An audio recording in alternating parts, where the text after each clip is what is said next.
ஊடக நண்பர்களுக்கும் பத்திரிகை நண்பர்களுக்கும் மேடையில் இருக்கும் என்னுடைய நண்பர்களுக்கும் கலைஞர்களுக்கும் வந்திருக்கும் நல்ல உள்ளங்களுக்கும் என்னுடைய வணக்கத்தை தெரிவித்துக் கொள்கிறேன். இந்த படம் முதல்ல கவுண்டமணி சாருடைய படம். கவுண்டமணி சாருடைய நான்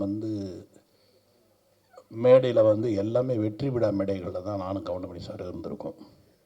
எத்தனையோ ஊர்களுக்கு போயிருக்கோம், எத்தனையோ படங்கள் வெற்றி. அவரோட இன்றைக்கி ஒரு வித்தியாசமாக அவர் ஹீரோவாக நடித்து நாங்கள் ஒரு கெஸ்ட்டாக பேசுகிற ஒரு வாய்ப்பு எனக்கு கிடைச்சதுக்கு, எனக்கு வாய்ப்பு கொடுத்ததுக்கு டைரக்டர் ராஜகோபால் அவர்களுக்கும் அந்த தயாரிப்பாளர் அவர்களுக்கும் என்னுடைய நன்றியை தெரிவித்துக் கொள்கிறேன். முதலில் கவுண்டமணி சாரை வச்சு படம் எடுத்த தயாரிப்பாளர்களுக்கு என்னுடைய மிகப்பெரிய நன்றியை நான் தெரிவித்துக் கொள்கிறேன். இந்த மாதிரி ஒரு காலகட்டத்தில் கவுண்டமணி சார் மேலே நம்பிக்கை வச்சு அவருடைய காமெடி என்றைக்குமே நிற்கும் அப்படின்ற நம்பிக்கையோட ப்ரொடியூசர் எடுத்திருக்காரு. அதே மாதிரி டைரக்டர் வெரி ஹிலேரியஸ் டைரக்டர். அவர் எத்தனையோ படங்களுக்கு ட்ராக்ஸ் எழுதி கொடுத்துருக்காரு. பல காமெடியன்ஸ்க்கு அவர் ஒரு அப்லிஃப்டாக இருந்தவர் தான் ராஜகோபால் அவர்கள். ஸோ அந்த மாதிரி ஒரு அருமையான டீம். இங்கே இருக்கிற அத்தனை ஆர்டிஸ்டில் எல்லாருமே என் படத்தில் நடித்தவங்க தான்.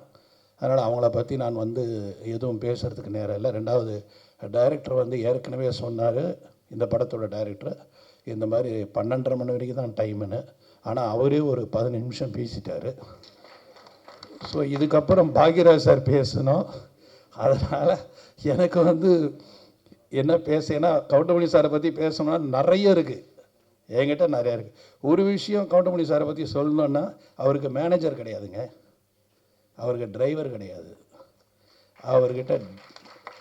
அவர்கிட்ட டைரி கிடையாது.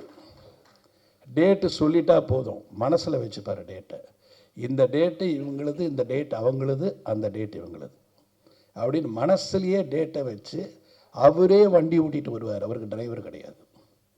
இதை மாதிரி ஒரு அருமையான வசதியான ப்ரொடியூசர்ஸுக்கு மிகவும் எளிமையான ஒரு நடிகர் தமிழ் இண்டஸ்ட்ரியில் இன்னொருத்தர் இருப்பாரான்னு என்னால் சொல்ல முடியாது. அப்படிப்பட்ட பர்ஃபெக்ட் ஆக்டர் எனக்கு இன்னொன்று எத்தனை பேருக்கு தெரியணும், ஒருவேளை அது கரெக்டாக கூட இருக்கலாம், தப்பாகவும் இருக்கலாம். அதிக படங்கள் கவுண்டமணி சார் நடித்தது என் படம் தான் நான் நினைக்கிறேன். அவரே சொல்லுவார், 24 படத்துக்கு மேலே நடிச்சிருக்கார் என் படத்தில். அந்த 24 படத்தில் 20 படம் ஹிட்டு, நான் அவர் இருந்ததில்.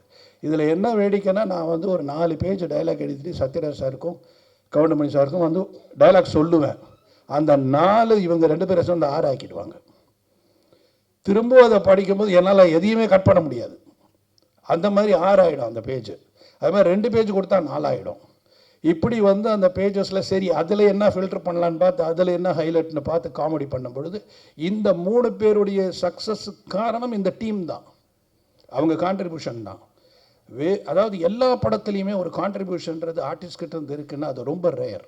அப்படி ஒரு கான்ட்ரிபியூஷன் உள்ள ஒரு ஆக்டர் யாருன்னா கவுண்டமணி சார். அவர் அதில் நீங்கள் பர்டிகுலராக நிறைய படம் நான் சொல்லணும்னா, 1 நடிகன், அந்த பிரியாணி சீனை எடுக்கவே முடியலங்க, எடுக்கவே முடியல. சிரிச்சுக்கிட்டே இருக்கு, எங்கே கட் சொல்கிறது தெரியல.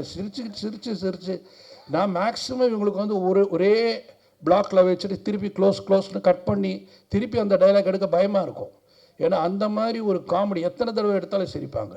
அதே மாதிரி இளையராஜா சார் ரீரிகார்டிங்கில் இப்படி ஒரு சிரிப்பு அவர் சிரிப்பார்னா யாரும் நம்ப மாட்டீங்க, அவ்வளோ ரசிப்பார் காமெடியை. அவர் கவுண்டமணி சாரோட மிகப்பெரிய ரசிகர். ஏன்னா என்னுடைய படத்துலேயே நான் இளையராஜா சார் சிரித்து பார்த்துருங்க. அதாவது அவர் மியூசிக் போடுறதுக்கு முன்னாடி ரீல் பார்ப்பார், அந்த ரீலில் அப்படி சிரிப்பார் கவுண்டமணி சாரை பார்த்து. அந்த மாதிரி ஒரு அவருடைய மனசு. சிவாஜி சார், நமக்கெல்லாம் ரொம்ப பாக்கியண்டா, இந்த மாதிரி நடிகன்லாம் அவர் யாரோடலாம் நடிச்சிருக்காரு, நாகேஷ் சாரோட, சந்திரபாபுட, எல்லாரோடையும் நடித்தவர். அவர் இந்த அவருடைய ஜென்ரேஷனில் இந்த 2வது அவருடைய மகன் பிரபு, அவரோட நடிக்கக்கூடிய ஒரு நடிகரை பார்க்கும் பொழுது கவுண்டமணி அருமையாக இருக்கேன், அருமையாக பண்ணுறாரியா, அருமையான காமெடியா. ஸோ மிகப்பெரிய நடிகர்களுக்கு எல்லாருமே கவுண்டமணி அவர்கள் ரசிகர், அவங்க ரசிகர்கள், அவங்களுக்கே ரசிகர். அப்படி ஒரு இடத்தை பிடித்தவர் தான் கவுண்டமணி சார். நிறைய அவரை பற்றி சொல்லணும். ஆனால் எங்களுக்கு நேரம் கிடையாது. பாக்யராஜ் சார் சொல்கிறாரு, இந்த மாதிரி நம்ம நிறைய சொல்லணும்னு நினச்சோம், ஆனால் நமக்கு வந்து 2 நிமிஷம் 3 நிமிஷம் தான் கொடுத்துருக்காங்க. அதுக்கேற்ற மாதிரி மேக்ஸிமம் எவ்வளோ சீக்கிரம் நான் முடிக்கிறேனோ முடிச்சாதான் அவர் பேச முடியும். இன்னும் நிறைய சொல்லலாம். இந்த படத்தோட இசை ரொம்ப நல்லா இருந்தது, ரொம்ப ரசித்தேன் சார் உங்கள் மியூசிக்கை. அண்டு ஃபோட்டோகிராஃபி ரொம்ப நல்லா இருந்தது. எல்லாமே இதில் உழைச்ச கலைஞர்கள் அத்தனை பேரும் பிரமாதமாக ஒர்க் பண்ணியிருக்காங்க. இதில் பியூட்டி என்னன்னா, நல்ல ஃப்ரேம் பண்ணி எல்லாம் நல்ல பில்லர்ஸ் போட்டிருக்காங்க. கவுண்டமணி சாரை சுற்றி நல்ல பில்லர்ஸ், எல்லாமே ஸ்ட்ராங் பில்லர்ஸ் போட்டதால் இந்த படம் கண்டிப்பாக வந்து ஒரு வெற்றி அடைகின்றது. ஒரு சாதாரண ஒரு ஒரு ஆடியன்ஸாக நான் சொல்கிறேன், டைரக்டாக கூட சொல்ல, ஆடியன்ஸாக சொல்கிறேன். எனக்கே அந்த சாங்ஸ் பார்க்கும்போதும் அந்த ட்ரெய்லர் பார்க்கும்போது ரொம்ப இன்ட்ரெஸ்டிங்காக இருந்தது.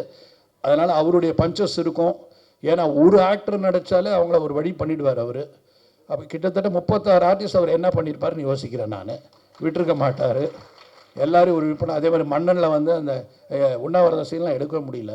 இப்போ கூட பார்த்தீங்கன்னா ரஜினி சார் வந்து அப்படி திரும்பி தான் சிரிச்சுட்டு இருப்பார். ஓகேயில் கூட 9 டேக்கு. இதை விட பெரிய வேடிக்கை என்னென்னா, ஆர்டிஸ்ட் சிரிச்சா பரவாயில்ல, கேமராமேன் சிரிப்பார். அவர் கை ஆடும். அப்போல்லாம் மானிட்டர் கிடையாது, இந்த கை வேறு ஆடி. என்னையா இவங்க sir I can't control sir, I can't control அப்படின்னு அசோக்குமார், அவருக்கே தமிழ் தெரியாது. இது தெரியும், ஒரு பாடி லாங்குவேஜை போய் சிரிக்க ஆரம்பிச்சிடுவார்.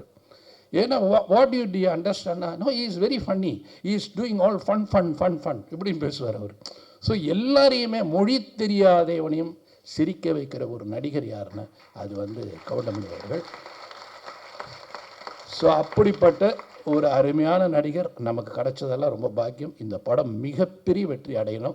இது வெற்றி அடைஞ்சாதால் இது போல் படங்கள் இன்னும் நிறைய வரும். ஏன்னா இது வந்து எல்லாமே இருக்குது, அதாவது அத்தனை ஐட்டம் இருக்குதுல. படம் வந்து அழகாகவும் இருக்குது, பியூட்டிஃபுல்லாக இருக்குது. ரொம்ப எக்ஸ்ட்ராடினரியாக சில விஷயங்கள், அதாவது கண்ணுக்கு வந்து கலர்ஃபுல்லாக இருக்குன்றதுல அதுவும் இருக்குது. அதனால் ஏன்னா ராஜன் சார் சொன்ன மாதிரி கட் பண்ணி போட்டிருக்காங்கன்னாங்களே, அது மாதிரி நிறைய கட்டு இருக்குதுல. ஸோ எல்லா விதமும் அமைஞ்சதால் இது கமர்ஷியலாக ஹிட் ஆகும்னு நினைக்கிறேன். இந்த டீமுக்கு என்னுடைய வாழ்த்துக்கள். நன்றி, வணக்கம்.